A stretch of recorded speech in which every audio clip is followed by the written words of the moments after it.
અંબાજી ધામમાં આગામી ટૂંક સમયમાં ભાદરવી પૂનમનો મહામેળો યોજાનારો છે ત્યારે ચોક્કસપણે કહીશું કે આજે 2 દિવસના વિરામ બાદ આજે અંબાજી પંથકમાં ફરી એકવાર વહેલી સવારથી જે વરસાદની શરૂઆત થઈ છે તેને લઈને અંબાજી પંથકમાં બતાવવા માંગીશ કે પાણી થઈ ગયા છે અને મુખ્ય હાઈવે માર્ગ છે એ હાઈવે માર્ગ ઉપર પાણી ગળગાવ થયા છે। પાણીના કારણે જે હાલ તબક્કે જે રીતે કહી શકે કે અનેક વાહન ચાલકો છે જે રાહદારીઓ છે એ ભારે મુશ્કેલીઓનો સામનો કરી રહ્યા છે। જે સોસાયટીઓ છે એ સોસાયટીઓમાં પણ પાણી ઘૂસી જવાની પરિસ્થિતિ જોવા મળી રહી છે। સરકાર દ્વારા જે છે ટેન્ટ બનાવવામાં આવે છે, હંગામી ટેન્ટ બનાવવામાં આવે છે અને ટેન્ટોમાં પણ પાણી ઘૂસી ગયા છે। ચોક્કસપણે હજી જ્યારે ભાદરવી પૂનમના મેળા દરમિયાન જે વેપારીઓ આજે પ્લોટમાં જે વેપાર કરશે તે કેવી રીતે કરશે એક પ્રશ્ન સર્જાઈ રહ્યો છે। જે ટેન્ટો જે હંગામી દુકાન માટેના જે પ્લોટ બનાવવામાં આવે છે તે પ્લોટમાં પણ પાણી ઘૂસી ગયેલા જોવા મળી રહ્યા છે। હાલ તબક્કે જે રીતે કહી શકાય છે કે જે વરસાદ આખો બાકી છે અને વધુ વરસાદની જે રીતે આગાહી કરવામાં આવી છે તે જોતાં એવું લાગી રહ્યું છે કે ભાદરવી પૂનમના મેળામાં અંબાજી ખાતે વેપારી ધંધો વેપાર કરવા આવનાર છે તેને ચોક્કસપણે મુશ્કેલીનો સામનો કરવો પડે તેવી પરિસ્થિતિ જોવા મળી રહી છે। આ સામાન્ય વરસાદ પડવાથી પણ આટલું બધું પાણી ભરાઈ જાય છે। સ્કૂલોના બાળકોને પણ જવાની બહુ ઘણી તકલીફ પડે છે। ભાદરવા મેળા દરમિયાન હંગામી ધોરણે જે દુકાનો કરવામાં આવી છે એના 80,000થી 5-5 લાખ રૂપિયા સુધી તાલુકા પંચાયત ઉઘરાવે છે, પણ એમને સરવાળે સગવડમાં કોઈ મળતી નથી। તાલુકા પંચાયતની જે વરસાદી પાણી નિકાલ યોજનાની ગટરો બનાવેલી છે એના પર જ આ દુકાનોનું આયોજન કરેલું છે, તો પાણી જશે ક્યાં?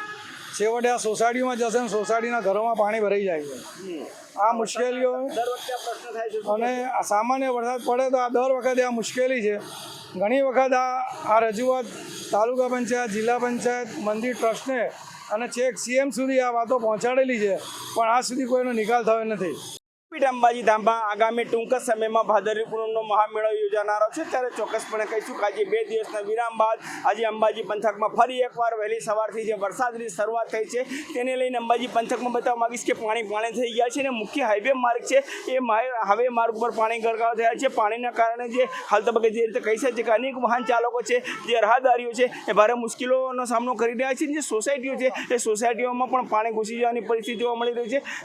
સરકાર દ્વારા જે છે ટેન્ટ બનાવવામાં આવે છે, હંગામી ટેન્ટ બનાવવામાં આવે છે અને ટેન્ટોમાં પણ પાણી ઘૂસી ગયા છે। ચોક્કસપણે હજી જ્યારે ભાદરવી પૂનમના મેળા દરમિયાન જે વેપારીઓ આજે પ્લોટમાં જે વેપાર કરશે તે કેવી રીતે કરશે એક પ્રશ્ન સર્જાઈ રહ્યો છે। જે ટેન્ટો જે હંગામી દુકાન માટેના જે પ્લોટ બનાવવામાં આવે છે તે પ્લોટમાં પણ પાણી ઘૂસી ગયેલા જોવા મળી રહ્યા છે। હાલ તબક્કે જે રીતે કહી શકાય છે કે જે વરસાદ આખો બાકી છે અને વધુ વરસાદની જે રીતે આગાહી કરવામાં આવી છે તે જોતાં એવું લાગી રહ્યું છે કે ભાદરવી પૂનમના મેળામાં અંબાજી ખાતે વેપારી ધંધો વેપાર કરવા આવનાર છે તેને ચોક્કસપણે મુશ્કેલીનો સામનો કરવો પડે તેવી પરિસ્થિતિ જોવા મળી રહી છે। આ સામાન્ય વરસાદ પડવાથી પણ આટલું બધું પાણી ભરાઈ જાય છે। સ્કૂલોના બાળકોને પણ જવાની બહુ ઘણી તકલીફ પડે છે।